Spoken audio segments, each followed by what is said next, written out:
하나님의 말씀 함께 보시겠습니다. 신약 성경 고린도후서 5장 16절로 17절 말씀입니다. 고린도후서 5장 16절로 17절 말씀, 우리 스크린에 말씀이 나와 있습니다. 저와 여러분이 한 목소리로 함께 읽겠습니다.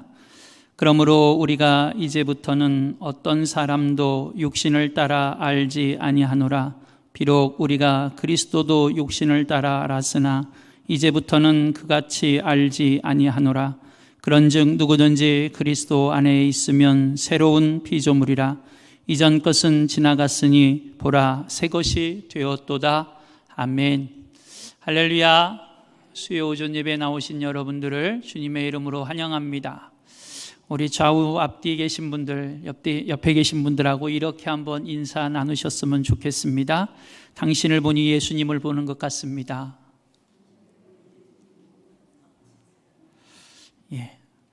옆에 계신 권사님, 장로님, 집사님을 뵐 때마다 예수님을 만나는 기쁨이 우리 가운데 함께하기를 간절히 소망합니다. 여러분, 우리나라는 6.25 전쟁을 지나면서 어려운 시기도 있었지만 그래도 지금은 여러 면에서 세계적으로 강국이 되어 있는 면들이 많습니다. 경제적인 면에서도 세계적으로 이제 10손가락 안에 꼽힐 정도로 그렇게 강국이 되어져 있고요. 의료도 세계적으로 인정받는 그러한 나라가 되어져 있고, 문화적인 측면에서도 지금은 세계적으로 그래도 이제 인정받는 그런 나라의 모습을 갖고 있습니다. 우리나라가 세계적으로 인정받는 것 가운데 하나, 스포츠도 우리나라는 이제 스포츠 강국이 되어져 있습니다. 특별히 동계 스포츠 같은 경우도 세계적으로 이제 경쟁을 하는 그런 나라가 되어져 있지요.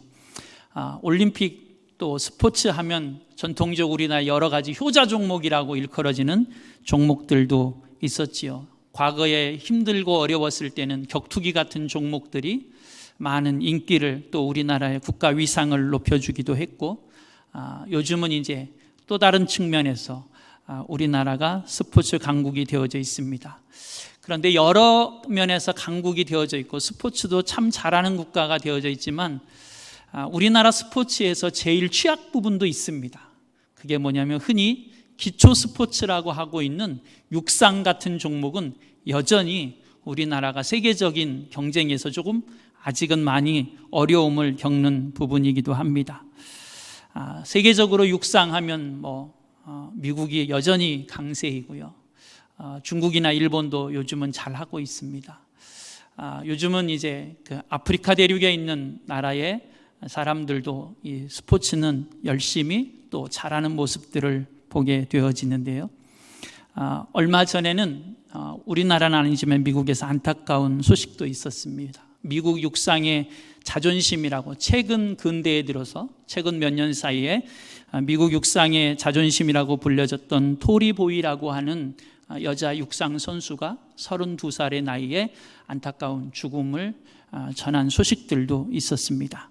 여러분 나눠드린 유인물에 보면 거기에 조금 지나간 시기에 미국의 육상을 대표했던 선수인 그리피스 조이너라고 하는 선수의 짤막한 이야기가 소개되어져 있습니다. 한 40년 혹은 30년 이때에는 미국의 최고의 육상 선수였던 사람입니다. 그녀가 딴 금메달은 무려 120개가 넘는다고 그럽니다.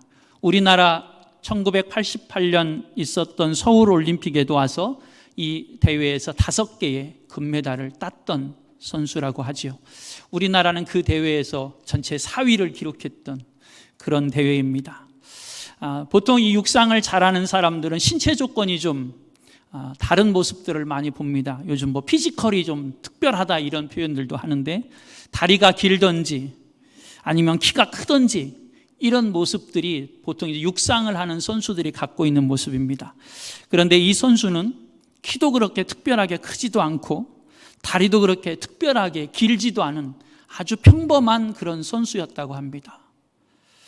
그저 보통 사람과 별반 다를 바 없는 그런 신체적인 조건을 갖고 있었음에도 불구하고 당대에 세계 육상의 1위 자리를 굳건하게 지켰던 그런 선수이지요. 어느 날 MBC 방송국에 한 기자가 와서 인터뷰를 이 조이너라는 선수에게 합니다. 당신은 달릴 때 무엇을 생각하면서 달립니까? 당신은 그 경기에 임할 때 무엇을 생각하면서 경기에 임합니까? 그렇게 질문했을 때 이 조이너라고 하는 선수가 그 기자에게 이렇게 대답을 했다라고 하는 것입니다. 저는 오직 하나님의 영광을 생각합니다. 제가 예수 믿는 사람이니까 제가 잘해서 하나님께 영광을 돌려야지요 라고 대답을 했다고 하고, 이 선수의 이 마음이 이 선수를 세계적인 선수로 만들어 주었다라고 그는 고백합니다. 여러분, 우리 믿음의 사람들의 삶의 자리에서 우리는 어떤 삶을 살아가고 있을까요? 나는 믿는 자로서 어떤 삶을 오늘 살아가고 있을까요? 나는 내 삶이 어떻게 되어지기를 원하고 있을까요? 다시 말하면 내 인생의 목표와 그리고 내 인생의 목적은 무엇일까요? 이런 주제들을 함께 오늘은 보라 새 것이 되었도다 라고 하는 주제를 함께 나누면서 같이 말씀을 나누려고 그럽니다. 여러분, 우리가 교회 생활을 하면서 또 신앙 생활을 하면서 교회 안에서 열심히 봉사하고 헌신하며 신앙의 모습을 갖는 건 너무나 귀하고 소중합니다. 그런데 가끔은 교회 안에서 열심히 하는 사람들 가운데 이런 생각을 하는 분들이 간혹 있습니다. 그게 뭐냐면 내가 열심히 하면 그러면 진짜 그리스도인이 되는 것처럼 생각하시는 분들. 여러분, 열심히 해야 되는 것이 맞습니다. 그런데 내가 열심히 수고하고 내가 열심히 땀을 흘리고 내가 열심히 무엇인가를 하며 내가 열심히 선을 베풀면, 그래서 그렇게 애를 쓰고 노력하면, 그러면 진짜 그리스도인이 되는 것처럼, 진짜 그리스도인의 삶을 살아가는 것처럼 생각하는 사람들을 우리는 간혹 만날 수 있습니다. 그런데 여러분, 진짜 그리스도인의 삶이라고 하는 건, 진짜 그리스도인의 생활이라고 하는 건 믿음으로부터 시작되어진다라고 하는 것이고, 믿음으로부터 시작되어져서 그것이 믿음의 모습으로 나타나야 된다라고 하는 것이지요. 이걸 성경은 거듭났다라고 표현하기도 하고 새로워졌다라고 표현하기도 합니다. 다시 말하면 내가 믿음으로, 예수 그리스도를 믿음으로 내 안에 모셔드리고 영접해서 새롭게 되어진 곳에서부터 시작되어지는 것, 그것이 진짜 그리스도인의 삶의 모습이고, 거기서부터 나타나 보여지는 것이 우리의 열심이, 우리의 헌신이, 그리고 우리의 선이 되어져야 된다라고 말씀하고 있는 것입니다. 그래서 오늘 우리가 읽은 고린도후서 5장 16절 17절 말씀에 보면, 예전에는 우리가 그렇지 않았으나 지금은 그리스도 안에 새로운 피조물이 되었다라고 말씀하고 있는 것이지요.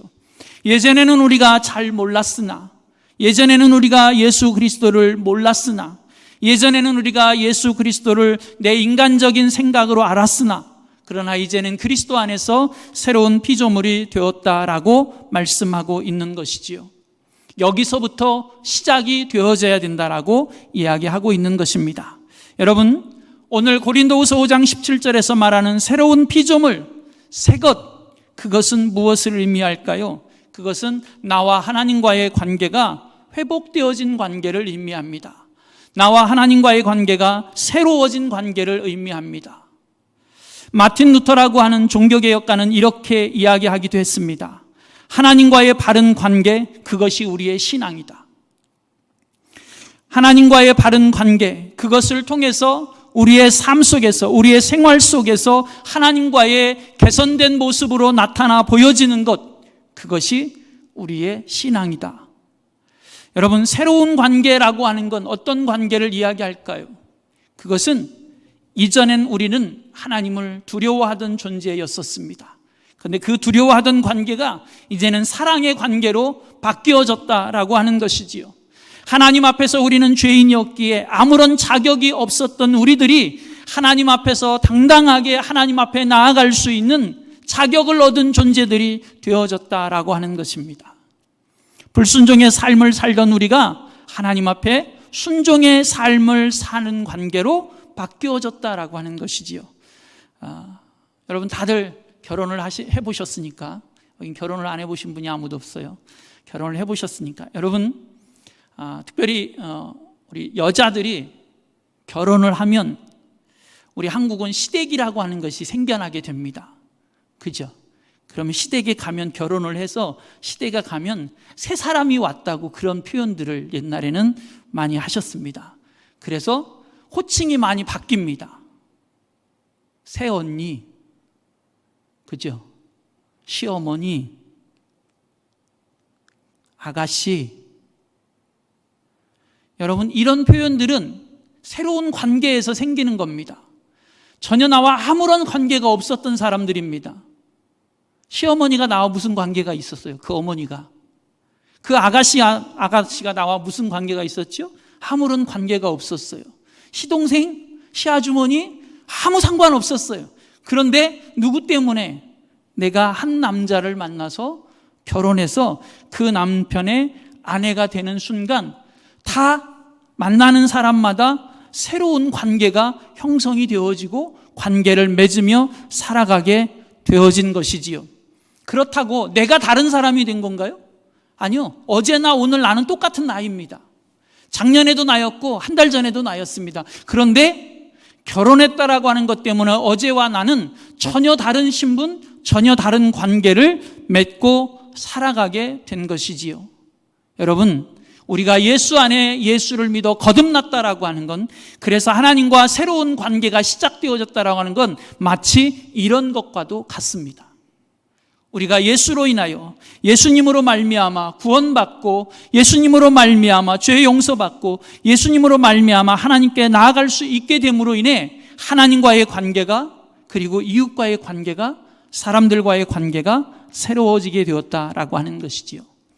갈라디아서 2장 20절은 이렇게 말씀합니다. 내가 그리스도와 함께 십자가에 못 박혔나니 그런즉 이제는 내가 사는 것이 아니요 오직 내 안에 그리스도께서 사는 것이라.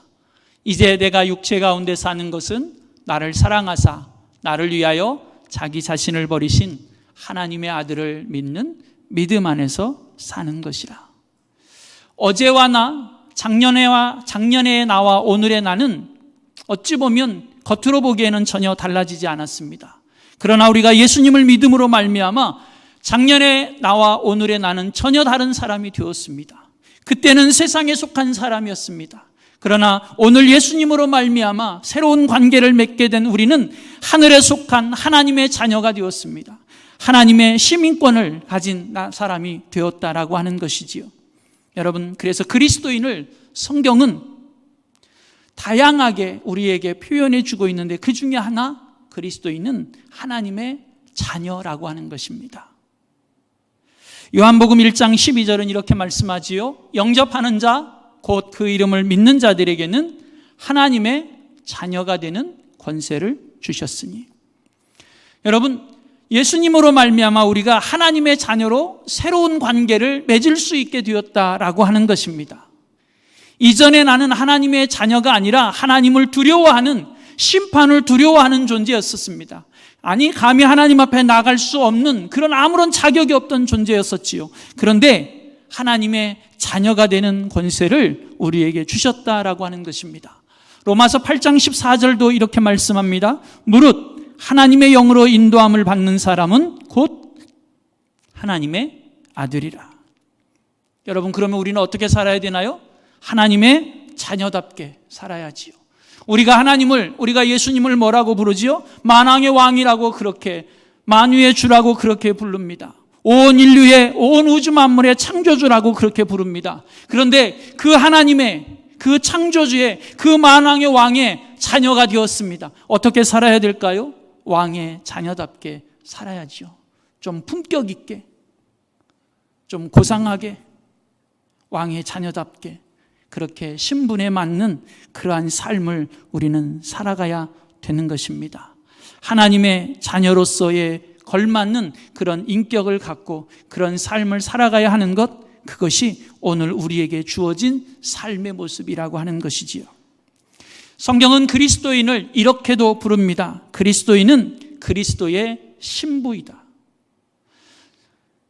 예수님으로 말미암아 구원받은, 그래서 하나님의 자녀가 된 우리들을 그리스도의 신부라고 부르기도 합니다. 요한계시록 21장 2절은 이렇게 말씀합니다. 또 내가 보매 거룩한 성 새 예루살렘이 하나님께로부터 하늘에서 내려오니 그 준비한 것이 신부가 남편을 위하여 단장한 것 같더라.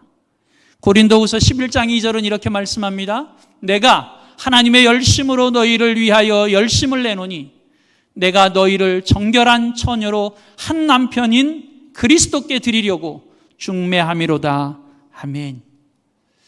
한 남편인 그리스도께 드리려고 우리를 거룩한 신부로, 그리스도의 신부로, 정결한 신부로 바울은 자기가 중매장이가 되었다라고 그렇게 이야기하고 있습니다. 여러분, 예수 그리스도를 믿는 우리들은 그리스도의 신부가 되었습니다. 여러분, 신부는 어때야 하나요? 신부는 신랑을 사랑해야 합니다. 신부는 자기 남편을 사랑해야지요. 신부가 자기 남편이 아닌 다른 사람을 사랑하는 걸 우리는 뭐라 그러지요? 큰일 납니다. 그렇게 이야기합니다. 그렇죠?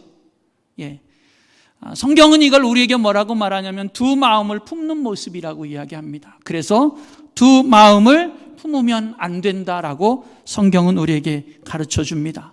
다시 말하면 그리스도의 신부된 우리들은 예전의 신랑이었던 세상과 그리고 오늘의 신랑된 예수님과 겸하여 사랑하면 안 된다라고 하는 것입니다.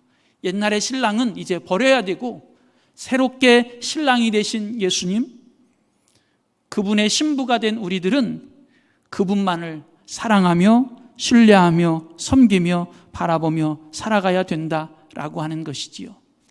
그렇게 신랑을 사랑하면 누가복음 14장 26절은 이렇게도 말씀합니다. 무릇 내게 오는 자가 자기 부모와 처자와 형제와 자매와 더욱이 자기 목숨까지 미워하지 아니하면 능히 내 제자가 되지 못하고, 신랑 되신 예수님을 사랑하면 그 외의 모든 것들은 사랑하지 않게 되고 심지어는 미워하게 된다라고 하는 것이지요. 여러분, 믿음 안에 산다는 것, 그것은 어떤 것일까요? 그것은 예수님과 내가 새롭게 되어졌다, 새로운 관계를 맺고 살아가게 되었다, 내가 예수님으로 인하여 새 삶을 살아간다, 나는 이제 신랑 되신 예수님만 사랑하며 살 거다, 나는 내 신랑 되신 예수님을 위하여 살아갈 거다, 예수님만 사랑할 거야, 그것이 내 인생의 목표고 내 인생의 목적이고 내 인생의 방향이야, 이렇게 고백하며 그렇게 살아가는 것, 그것이 믿음 안에 산다라고 하는 것입니다. 성경은 이렇게 그리스도인이 되어진 우리들을 이렇게도 가르쳐 줍니다. 그리스도인은 성령의 전입니다. 고린도전서 3장 16절로 17절 말씀에 보면 너희는 너희가 하나님의 성전인 것과 하나님의 성령이 너희 안에 계시는 것을 알지 못하느냐. 누구든지 하나님의 성전을 더럽히면 하나님이 그 사람을 멸하시리라. 하나님의 성전은 거룩하니 너희도 거룩하니라. 여러분, 오늘 우리는 거룩해야 된다라고 말하고 하나님의 성령이 우리 안에 계신다라고 말씀하고 있습니다. 여러분 안에 그리고 제 안에 하나님이 계십니다. 믿으십니까? 그러면 여러분은 저와 여러분이 얼마나 소중한 존재라는 것도 인정하십니까? 여러분, 내가 소중해서가 아니라 내 안에 하나님이 계시기에 우리는 세상의 그 어떤 것보다 소중한 존재가 되었다라고 하는 것이지요. 하나님이 우리 안에 계시면, 성령이 우리 안에 계시면 우리는 세상의 그 어떤 것과 비교할 수 없고 바꿀 수 없는 소중한 존재입니다. 성령이 우리 안에 계시기 때문입니다. 성령을 우리 안에 모신 성령의 거룩한 성전이 되었기 때문입니다. 그러면 성령이 우리 안에 계시면 우리는 어떻게 될까요? 우리는 성령이 우리 안에 계심으로 말미암아 그분이 맺어가는 성령의 열매를 맺게 되는 것이지요. 여러분, 성령의 열매는 우리가 애써서 맺어지는 것이 아닙니다. 성령의 열매는 성령님이 우리 안에 계시면 맺혀지는 것입니다. 성령님이 우리 안에 계셔야 맺혀지는 열매입니다. 우리가 애쓰고 수고해서 맺혀지는 것이 아니라 성령이 우리 안에 계시면 그분이 맺게 하시기에 너무나 자연스럽게 맺혀지는 것이지요.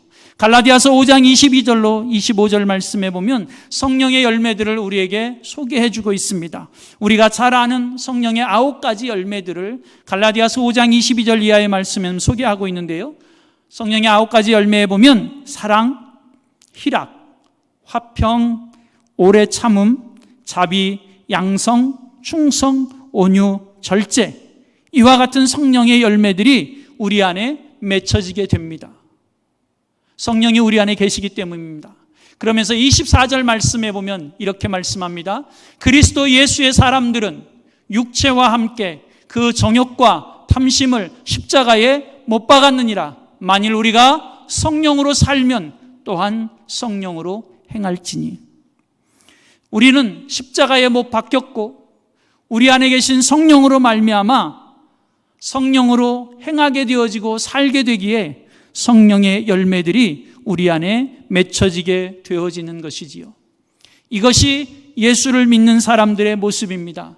이것이 예수님을 믿음으로 말미암아 하나님과 새로운 관계 가운데 있는 사람들의 모습인 것이지요. 그렇게 예수님을 믿음으로 하나님과 새로운 관계를 맺게 된 사람들은 삶에 새로운 동기가 생겨나게 됩니다. 내 삶의 이유와 내 삶의 동기가 변화되어지고 바뀌어지고 새롭게 설정되어지게 된다라고 하는 것이지요. 내 삶의 동기, 내 삶의 목적, 내 삶의 방향, 그것은 하나님의 영광을 위하여서라고 하는 내 삶의 목적이 새롭게 세워지게 된다라고 하는 것입니다. 고린도후서 5장 15절 말씀은 이렇게 말씀합니다. 그가 모든 사람을 대신하여 죽으심은 살아있는 자들로 하여금 다시는 그들 자신을 위하여 살지 않고 오직 그들을 대신하여 죽었다가 다시 살아나신 이를 위하여 살게 하려 함이라. 고린도전서 10장 31절은 이렇게도 말씀합니다. 그런즉 너희가 먹든지 마시든지 무엇을 하든지 다 하나님의 영광을 위하여 하라. 그 이전에는 나를 위해서 살기도 했습니다. 그 이전에는 자녀들을 위해서 살기도 했습니다. 그 이전에는 무엇을 위해서 살기도 했습니다.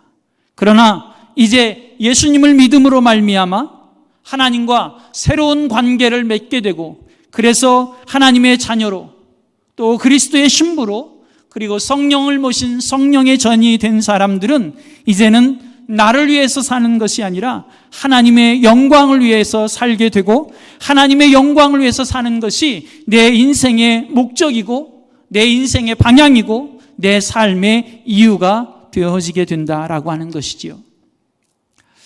우리 찬양대를 하시는 분들은 해보신 경험도 있을 거고요. 또 많이 들어보셔서 잘 아실 수도 있습니다. 여러분, 핸델의 메시아 우리에게 너무너무 유명한 오라토리오입니다. 그와 버금가는 또 하나의 오라토리오를 이야기한다면 그것은 조셉 하이든의 천지창조입니다. 여러분, 이 조셉 하이든은 우리 교회 음악에 있어서 아주 위대한 족적을 남긴 훌륭한 음악가입니다. 어느 날 그에게 어떤 사람이 이렇게 질문을 했습니다. 당신은 그 놀라운 음악을 작곡하는 데 있어서 영감을 어디에서 얻습니까? 라고 그에게 질문했을 때 이 하이든이라고 하는 사람이 이렇게 대답을 했습니다. 나는 기도할 때마다 하나님이 내 삶의 중심이십니다. 하나님이 내게 지혜를 주셔서 내게 아름다운 음악을 작곡하게 되면 이것이 하나님의 영광을 위해서 작곡한 것이며 하나님의 영광을 위해서 이 음악을 주님 앞에 드릴 것입니다. 라고 기도를 드립니다. 이렇게 그가 대답을 했다는 것이지요. 그러면서 이제 작곡된 오라토리오 중에 하나가 바로 천지창조입니다. 아주 위대한 그런 곡입니다. 그런데 이 하이든에 의해서 작곡된 이 천지창조가 처음 비엔나에서 공연된 때가 1808년인데 안타깝게도 이 처음 그 비엔나에서 공연되던 이날 하이든은 몸이 너무너무 아파서 제대로 참석할 수 없고 그리고 그 음악을 들을 수가 없을 정도로 아파 저 뒤편 한쪽 구석에 그렇게 자기 아픈 몸을 억지로 붙들고 자신이 작곡한 그 음악이 연주되어지고 또 하나님 앞에 올려지는 자리에 참여를 하게 되었다라고 하는 것이죠. 그런데 너무나 다행스럽게도 그날 이 음악을 지휘한 지휘자가 이 하이든이 작곡한 그 의도를 너무나 잘 표현해서 너무나 아름다운 음악을 연주하게 되었다라고 하는 것입니다. 이 공연이 끝나고 연주가 끝난 다음에 객석에서 그 수많은 사람들이 그렇게 멋있게 지휘를 이끌어낸 그 지휘자를 향하여 박수를 보냅니다. 그때 지휘자가 청중을 향하여 박수를 멈추게 하고 그리고 한 사람을 소개합니다. 그 지휘자는 청중의 박수를 멈추게 한 다음에 저 뒤쪽 한쪽 구석에서 억지로 아픈 몸을 붙들고 있는 그 작곡자 하이든을 일으켜 세워 이 음악을 이렇게 작곡한 사람이 저 사람입니다 라고 하이든을 소개하고 그리고 그곳에 모인 청중들의 그 박수의 찬사를 하이든에게 돌렸다라고 하는 것이죠. 그런데 그때 이 하이든은 자신을 향해서 박수를 보내는 그 청중들의 박수를 멈추게 하며 그는 이런 이야기를 했다고 합니다. 아닙니다. 나는 아무것도 아닙니다. 그분이 모든 것입니다. 이 모든 것은 하늘로부터 온 것입니다. 주님께서 나에게 지혜를 주셨습니다. 그분께만 영광을 돌리십시오. 이것이 그 자리에서 남긴 하이든의 유명한 일화 중에 하나라고 합니다. 여러분, 내가 예수님을 믿어 하나님과 새로운 관계가 되었다라고 하는 건 내가 무엇을 하든지 그것의 영광은 하나님께 있다라고 하는 것입니다. 하나님의 영광을 위해서 산다라고 하는 것입니다. 이것이 그리스도인의 삶의 방향이고 목적이요 하나님과 새로운 관계를 맺은 사람들의 삶의 모습이라고 하는 것입니다. 하나님의 영광을 위해서 산다라고 하는 것, 그것은 내 인생의 첫 번째가 하나님이어야 된다, 하나님입니다 라고 고백하는 것이시죠. 여러분, 우리가 주님이 가르쳐 주신 주기도문을 할 때 가장 먼저 예수님이 우리에게 가르쳐 주신 기도, 그것이 하나님의 영광입니다. 하늘에 계신 우리 아버지여, 이름이 거룩히 여김을 받으시오며. 우리의 기도, 우리의 삶의 방향, 우리의 삶의 목적은 이렇게 되어져야 된다라고 하는 것이지요.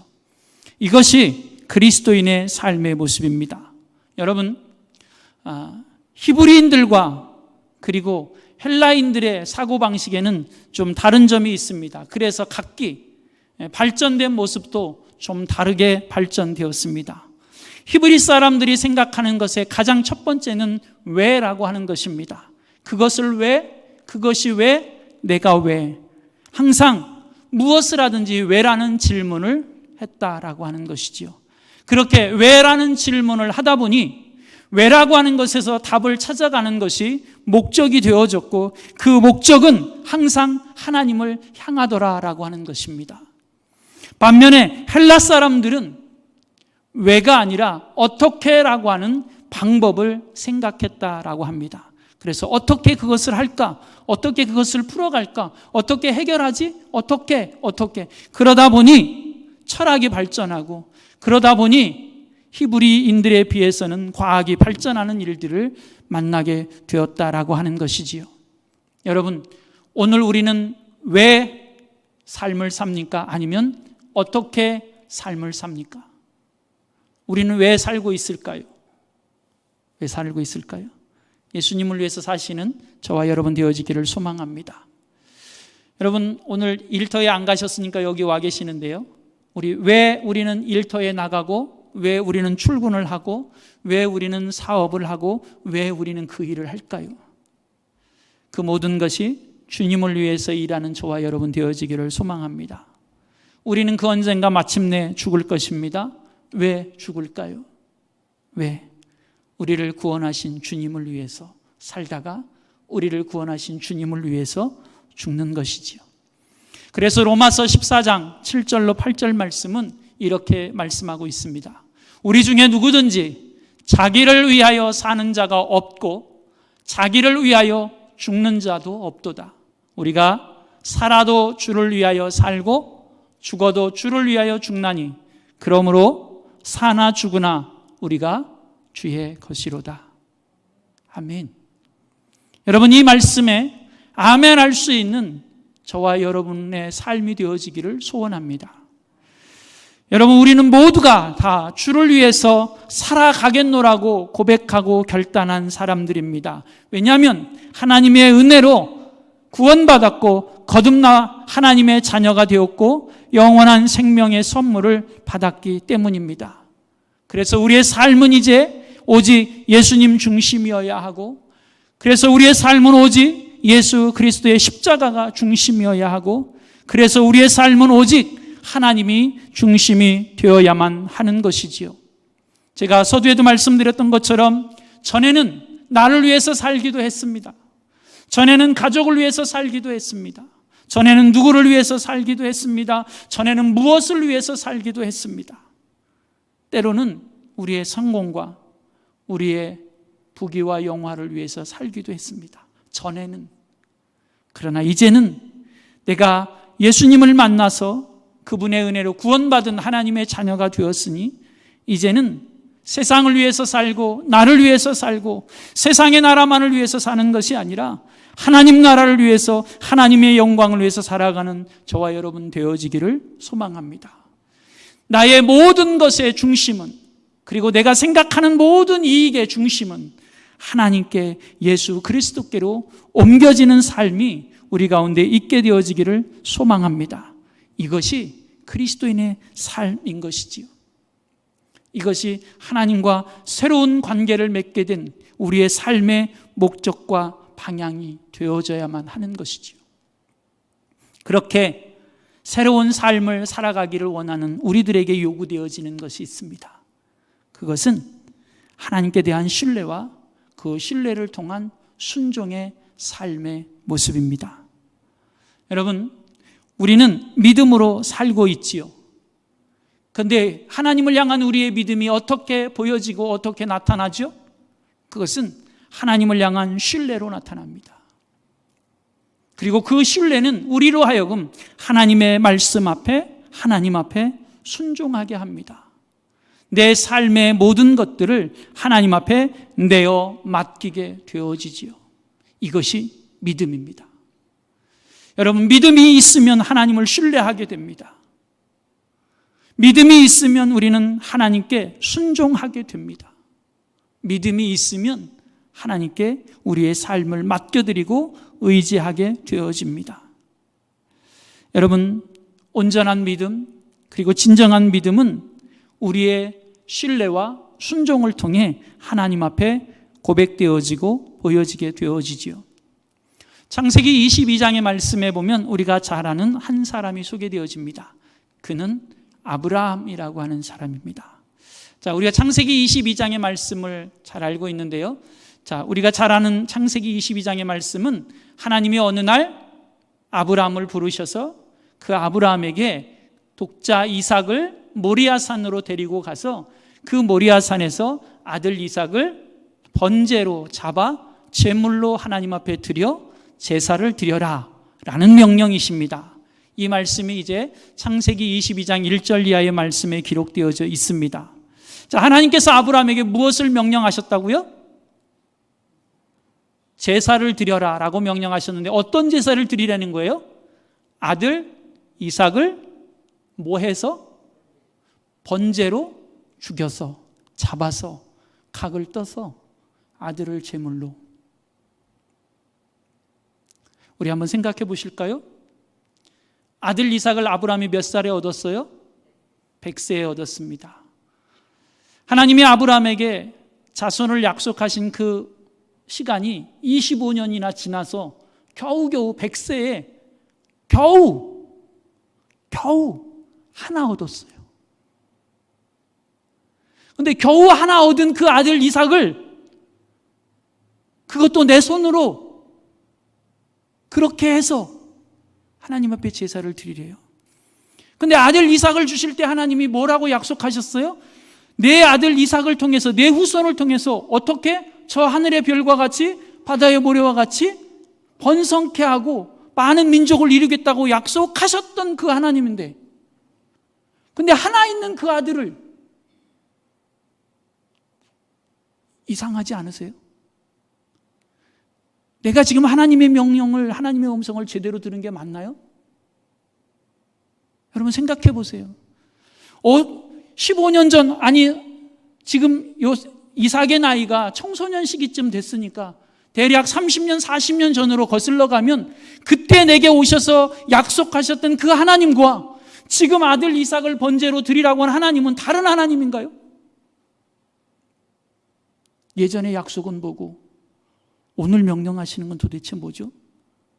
아니, 나를 택하신 그 하나님이 내 아들 이삭을 제물로 드리라고 하는 게 이게 상식적이에요? 이성적이에요? 윤리적이에요?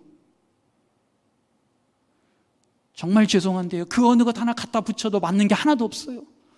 윤리적이지도 않고요, 이성적이지도 않고요, 합리적이지도 않고요, 상식적이지도 않아요. 하나도 맞는 게 없어요.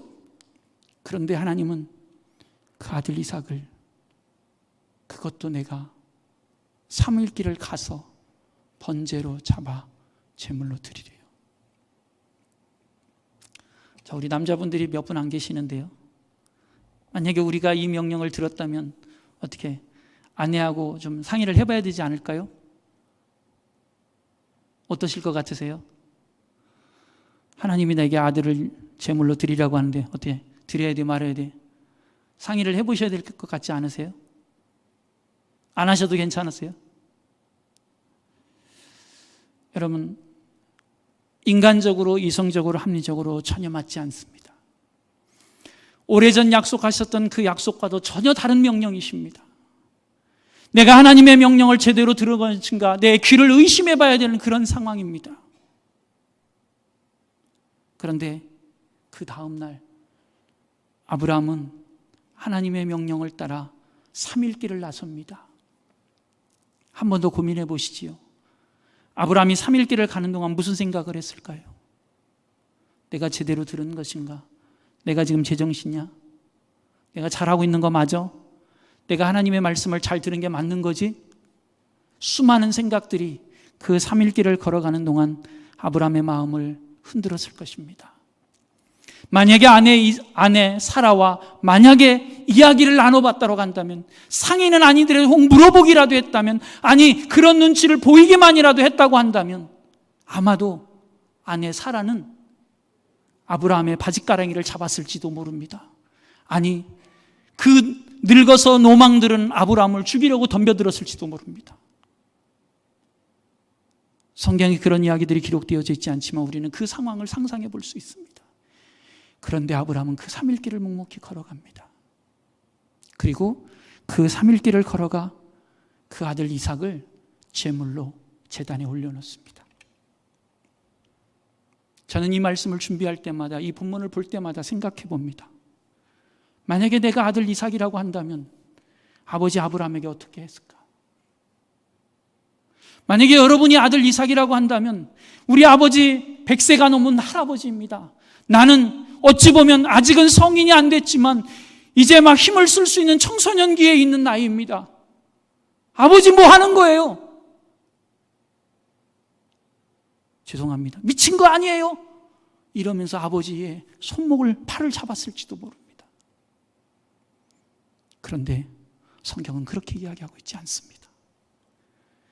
그 제단에 올려진 이삭 또한 아버지의 그 행위에, 하나님의 말씀에 순종하는 그 행위에 아들 이삭 또한 묵묵히 순종하고 있는 모습을 우리는 보게 됩니다. 어떻게? 아브라함은 이 말도 안 되는 상황 속에서 하나님의 말씀을 신뢰했기 때문입니다. 40여 년 전에 내게 오셔서 약속하셨던 그 하나님, 내 후손을 통하여 하늘의 별과 같이 바다의 모래와 같이 큰 민족을 이루고 복의 근원이 될 것이라고 약속하셨던 그 하나님, 그 약속의 말씀을 신뢰했기 때문입니다. 그리고 그 약속의 말씀을 믿었기 때문입니다. 히브리서 11장 19절에서 히브리서 기자는 이때에 아브라함이 가졌던 신뢰, 그리고 그가 순종할 수 있었던 믿음, 그것을 이렇게 소개해 주고 있습니다.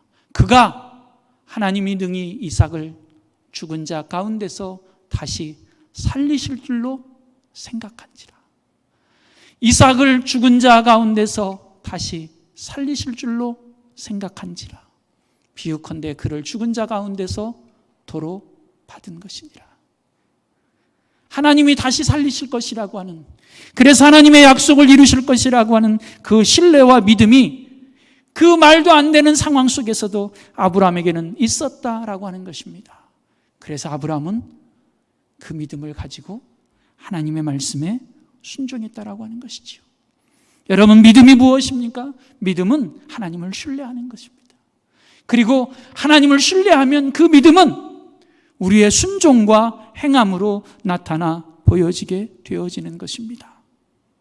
여러분, 미국의 어느 교회 예배당 안에 문 손잡이에 이런 스티커가 적혀 있는 스티커가 붙어 있었다고 합니다. 이런 글귀가 적혀 있는 스티커가, 믿고 순종하십시오. 문고리마다 믿고 순종하십시오 라는 글귀가 적혀 있는 스티커가 붙어 있었다라고 이야기하죠. 여러분, 우리가 예수를 믿는다는 것, 그것은 동시에 순종학교에 입학하는 것입니다 라고 앤드류 머레이라고 하는 분은 이야기했습니다. 우리가 예수님을 믿는다는 것, 그것은 동시에 내가 순종학교에 입학하는 것입니다. 그런 의미에서 가장 중요한 훈련을 받아야 하는 대목은 순종의 수업입니다. 여러분, 순종을 안 하니 들은 것 많은데 순종을 안 하니 머리만 커지고요. 들은 것 많은데 순종을 못하니 오늘 하나님이 살아계신 하나님의 역사와 하나님의 섭리를 경험하지 못하고 체험하지 못하게 되어지는 것이지요. 여러분, 우리 신앙인들에게 있어서 기독교 교육, 신앙 교육이라고 하는 건 성경을 많이 아는 것도 맞습니다. 그래서 성경을 우리가 끊임없이 가르치고 배워야 하는 것이지요. 그러나 우리의 신앙 교육에서 성경을 많이 아는 목적은 성경을 많이 알기 위함이 아닙니다. 우리의 신앙의 목적은 내가 배운 그 말씀이 내 삶에서 뼈가 되고 살이 되고 살아 역사하게 하기 위함이라고 하는 것입니다. 그 말씀이 내 삶에서 살아 역사하셔서 그 말씀이 내 삶을 통해 나타나 보여지게 하기 위함이라고 하는 것입니다. 여러분, 신앙의 연륜이 대단히 중요합니다. 여러분, 우리의 신앙의 연륜이 우리의 신앙을 지켜주고 유지해주고 그리고 우리를 시험에서 건져주는 것도 사실입니다. 그러나 신앙의 연륜과 그리고 내 믿음의 영적인 수준과 반드시 비례하는 것만은 아닙니다. 때로는 반드시 비례하지 않는 경우들도 있습니다. 신앙의 연륜이 있다 하여 내 신앙의 영적 수준, 믿음의 영적인 성숙함이 똑같이 비례하는 것만은 아니라고 하는 것입니다. 비례하는 경우들이 많은 건 사실입니다. 그러나 반드시 그리고 항상 똑같이 비례하지는 않습니다. 우리가 순종을 통해 하나님의 받은 은혜, 주신 은혜, 그 순종을 통해 신뢰하고 순종함으로 나타나 보여지고 내 삶이 되어질 때 우리는 더 성숙한, 더 성장한 믿음의 모습을 갖게 되어지는 것이지요. 여러분, 잊지 마십시오. 우리의 믿음은 신뢰를 통해서, 그리고 그 신뢰는 우리의 순종을 통해 하나님 앞에 드려지는 것입니다. 웨슬리 목사님은 이런 말씀을 하신 적이 있습니다. 만일 누가 행함이 없는 믿음을 말한다면 그것은 악마가 제작한 모조품 신앙이며 그는 복음의 좋은 씨앗 중에 가라지 신앙을 뿌리고 가시는 것과 같습니다. 야고보서 2장 22절의 말씀에 보면 내가 보거니와 믿음이 그의 행함과 함께 일하고 행함으로 믿음이 온전하게 되었느니라 말씀합니다. 여러분, 우리가 행함으로 구원받는 것 절대 아닙니다. 우리는 믿음으로 구원받습니다. 믿음으로 구원받습니다. 그러나 믿음이 있으면, 그래서 그 믿음으로 구원받았으면 그 믿음에는 행함이라고 하는 것이 너무나 자연스럽게 따라오게 마련이라고 하는 것입니다. 그래서 야고보 기자는 우리에게 끊임없이 이야기하는 것입니다. 행함이 없는 믿음, 신뢰와 순종이 동반되어지지 않는 믿음, 그것은 죽은 믿음과 같다라고 하는 것이지요. 여러분, 제 컵이 투명하지 않아서 좀 죄송한데요. 여러분 혹시 그 바닷가나 아니면 수영장이나 가셔서 이렇게 발을 담궈 보십니까? 그러면 나는 내 다리를 이렇게 담그고 내 손을 담궜는데 이렇게 내 손을 담그고 발을 담그고 물속을 쳐다보면 내 발이 막 꺾이고 휘어져 있지 않으세요? 똑바로 보이세요? 절대 똑바로 보이지 않습니다. 그렇죠? 이렇게 층진 것처럼 보이기도 하고 이렇게 좀 삐뚤어진 것처럼 보이기도 하고 그렇게 보입니다. 그죠? 근데 여러분, 수영장에 손주 데리고 갔는데 5살짜리, 7살짜리 손주 데리고 갔는데 할머니, 할아버지, 내 발이 이상해. 어떻게 설명하죠? 이놈아, 원래 다 그런 거야. 아니, 조금 더 크면 알아. 그때 가서 물어봐. 왜요? 이걸 설명할 길이 없어요. 그 아이가 쓰는 용어로. 조금 고상한 용어를 쓰면 이게 밀도 차이라는 것 때문에 그렇게 보여지는 거거든요. 물에 담그면 꺾여 보이고 삐뚤어져 보이는 게. 근데 5살, 7살 먹은 아이를 걔를 놓고 이게 밀도 차이 때문에 그런 거야. 그러면 걔가 할머니 그런 거예요. 알아듣겠어요? 그때까지 기다리는 수밖에 없어요. 그걸 설명해 주면 알아들을 때까지. 여러분, 우리의 신앙이라고 하는 것이 하나님이 아무리 설명을 해줘도 우리 수준에는 이해 못하는 것들이 너무나 많아요. 하나님의 사랑, 하나님의 공의, 하나님의 정의를 우리 안에 아무리 설명을 해줘도 어린 손주가 못 알아듣는 것처럼 하나님의 세계와 우리 세계, 하나님의 수준과 우리 수준이 달라서 우리가 못 알아듣는 게 너무 많아요. 그러니까 그냥 말씀하시면 이해하시면 돼요. 하나님이 말씀하시면 그게 하나님의 말씀이면 이게 하나님의 말씀이구나. 하나님이 말씀하셨으니까 맞겠지. 해야 되는 거구나. 나는 하나님을 그냥 신뢰하면 되는 거야. 내가 하나님을 믿잖아. 하나님은 반드시 선하신 분이야. 좋은 것으로 내게 주실 거야. 그냥 믿고 신뢰하고 순종하시면 되는 거예요. 내가 이해 안 된다고 해서 그게 하나님이 원하시는 게 아닌 게 아니에요. 내가 이해 안 된다고 해서 그게 선하지 않은 게 아니고, 내가 이해 안 된다고 해서 그게 하나님의 사랑이 아닌 게 아니고, 내가 이해 안 된다고 해서 그게 하나님의 공의가 아닌 게 아니에요. 세상 속의 육신의 삶의 원리를 갖고 사는 우리들에게는 하나님의 세계가 다 이해되지 않는 경우들도 있어요. 이해되지 않으셔도 신뢰하고 믿음으로 나아가는 것입니다. 그것이 예수 그리스도를 믿음으로 말미암아 새롭게 피조물이 된 우리들 안에 요구되어지는 믿음의 모습이라고 하는 것입니다. 그것이 그리스도인이 가져야 하는, 거룩한 신부된 우리들이 가져야 하는, 하나님의 자녀된 우리가 가져야 하는, 하나님과 새로운 관계를 가진 우리가 가져야 하는 모습이라고 하는 것입니다. 믿음으로 구원받은 하나님의 자녀된 성도 여러분, 세상에 있으나 우리는 세상의 것이 아닙니다. 우리가 비록 아직은 세상에 살고 있지만 우리는 하나님의 자녀입니다. 하나님의 자녀답게 하나님의 영광을 위해서 그 거룩한 나라를 소망하며 세상의 빛과 소금이 된 삶을 살아가는, 하나님의 부르심에 합당한 삶을 살아가는 저와 여러분 되어지기를 간절히 소망합니다. 기도하겠습니다. 좋으신 하나님, 우리를 사랑해 주셔서 감사합니다. 우리를 구원해 주셔서 감사하고 새롭게 하나님 앞에 나아갈 수 있게 해 주셔서 감사합니다. 하나님을 두려워하는 것이 아니라 이제는 저희들도 하나님을 더 사랑할 수 있게 하여 주시고 하나님을 더 신뢰하게 하여 주시고 그 신뢰를 우리의 순종의 모습으로 나타나 보일 수 있게 하여 주시고 하나님의 영광을 위해 살아가는 저희들이 되게 하여 주옵소서. 예수님의 이름으로 감사하며 기도드립니다. 아멘.